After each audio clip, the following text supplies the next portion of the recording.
Public schools are set to receive 21 billion in capitation funds starting on Monday next week, bringing much needed relief to institutions struggling with delays that have disrupted the second term. Education Cabinet Secretary Julius Ogamba announced the long-awaited disbursement during the Inaugural Education Conference 2026 at Lake Naivasha Resort, assuring school heads that the funds will be released by the end of the next week.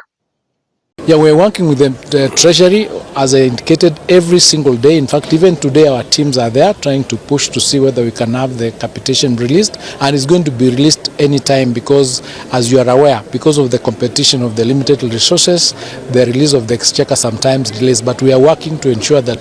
the capitation for this term is released as soon as possible, and we'll be able to inform you once that is done. It will be about 21 billion. Yeah, it should be about 21 billion, so we are working on that.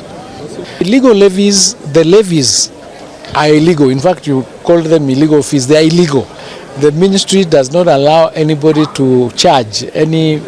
levies that are not stipulated in our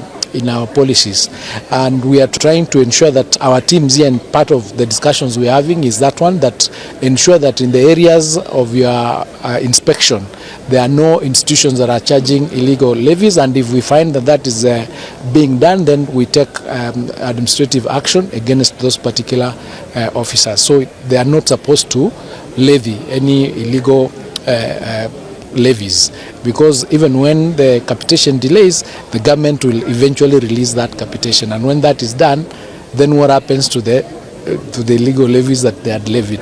Yes, the education sector is taking the lion's share of the budget, and so it is imperative that the people who are running that institutions, who have given the responsibility of ensuring that the resources are applied for the purpose for which they are meant, are actually hands-on, so that we ensure that we reduce wastage, we reduce leakages, we reduce any misuse or misappropriation of funds, so that we ensure that we are achieving that much more with that resource.